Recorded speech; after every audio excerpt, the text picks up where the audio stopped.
once more another video. I'm back. This video will be on TDSC in terms of stationary states. We'll see how the time-dependent Schrödinger equation can be expressed in terms of stationary states.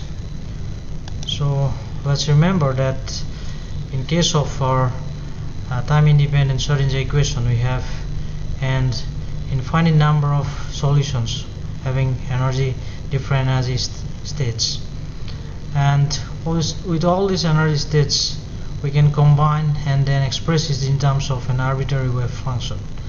So for a collection of wave functions like u1, u2, ux dot dot dot, putting as a set un, and then with each of them associated with energies e1, e2, e3, that is forming a set en, energy set en, and any arbitrary wave function which is continuous, single valued and finite can be expressed as the superposition of all these wave functions, that is u1, u2, u3. So we express any arbitrary wave functions like this, equation 1.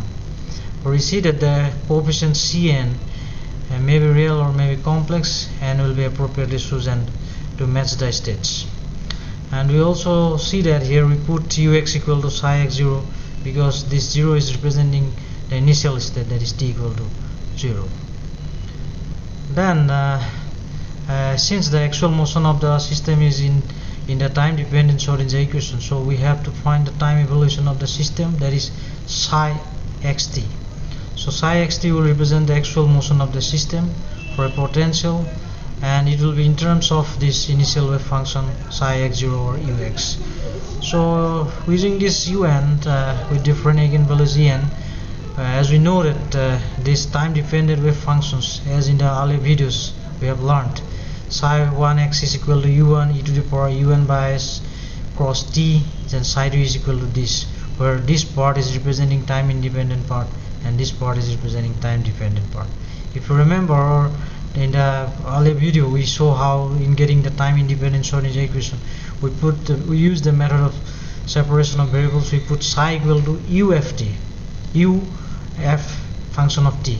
So here this psi is this one, which is a function of x and t, and this u1 is representing the function of x, and this part, the exponential part, is representing the time-dependent part, that is ft.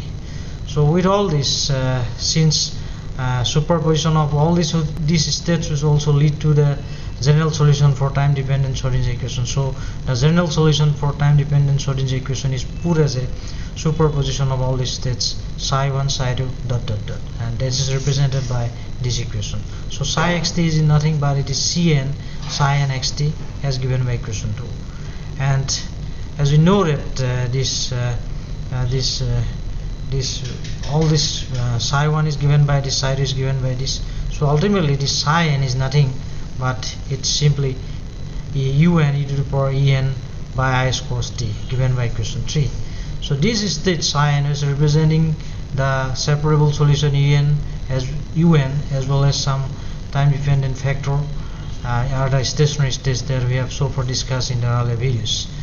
And we note that these probabilities regarding these stationary states are independent of time, as we have already shown it in the last video, but the general solution given by equation 2, this psi xt, if we take the modulus square of this, that is the probability for this, then we'll see that they are not independent of time. So these stationary states are independent of time, but the original or the general solution of time-dependent Schrödinger equation does not lead to probability which is independent of time. Now the physical interpretation of the coefficient Cn can also be understood by using the normalization condition as given by equation 4, which we have already learned. Now putting all these things from equation 2 here back in 4, these are the equation that we get out of this equation 4. So here we have put the psi star as Cn star, psi n star, then this psi equal to Cn, and then the psi n. So opening out or expanding out the summation, this is equation 5 coming out of equation 4. Now this equation can be can be contracted using some condition known as orthonormality condition. So if we see this integration here, if m is not equal to n, then definitely this term gives us 0. That means the whole term will be 0. On the other hand, if m is equal to n, then this m will be equal to n, so c star n, cn, that will be modulus cn square. And this part, as we know, is this will be sin star and sin dx, this will be equal to 1.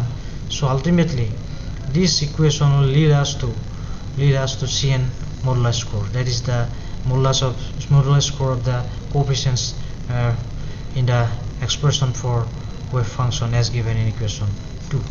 So using the orthonormality condition, we now get an equation for cn modulus square, and cn modulus square is nothing. If you go back to our original equation 4, putting all these things, since this is equal to cn modulus square, so summation of cn modulus square is nothing is equal to 1, because this part psi star psi dx is nothing, it is simply the normalized condition equal to 1. So 7 tells us about that the modulus square of cn is equal to 1 when summed over all the states. So this term cn modulus square is nothing but the probability for measurement of energy having a particular value en. So for example, C1 modulus square represents the probability that the particular energy state would have energy E1. Similarly, C2 modulus square will represent the same for the energy E2 dot dot dot like this. So all the states E1, E2, E2, E3 dot dot dot have probability C1 modulus square, C2 modulus square, C3 modulus square, dot dot dot Cn modulus square respectively.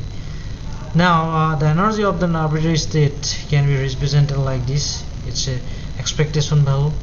This expectation value is nothing but integration of psi star Hamiltonian, then psi dx, and if you put all these things here, and this is what you get. So total energy of the system can be represented like C1 modulus square UN plus C2 modulus square. So every C1, C2, C3 are representing the probabilities that are related with the particular energy state. And so ultimately this can be put in a summation convention as given by equation 8. Now we can conclude this section that stationary states have definite energy, and also that these energies associated with various energy stationary states form a discrete spectrum, which is obvious from this example or from this expression. We see that there are energies are E1, E2, E3 dot dot dot. So a discrete spectrum is obvious in case of stationary states, and this is also in confirmation with our quantum mechanical idea while studying Bohr's postulates. There also we find the discreteness of energies, the discrete spectrum of energy that we encountered. So this kind of conclusion, this kind of discussion regarding stationary states ultimately led us to some kind of initial results. Important thing is that the physical acceptability of wave functions also lead to some restriction on this possible energy states. Hence, we can put an arbitrary value to E in eigenvalue equations. So important thing is that regarding the well behavior of a wave function, the energy states also have certain possible values. It's not that we can take any value for the wave function or for the energy, but depending on the good behavior of the wave function, the energy values will be fixed up in the discrete spectrum. And since we have already discussed the time-dependent Schrödinger equation as stationary states in terms of summation or in terms as a discrete thing, we can also expand it to continuous spectrum also. If the energy values are not discrete as well as continuous, then the equation 2 are being expressed like equation 9, where this part is representing the discrete spectrum and this part is representing the continuous spectrum, and where the C are simply the arbitrary functions of E, the coefficient C. And also we see that in the case that if discrete spectrum is absent, the whole expression for psi xt, the time evolution of the system, will be as given by equation 10, where this is the continuous term involved only.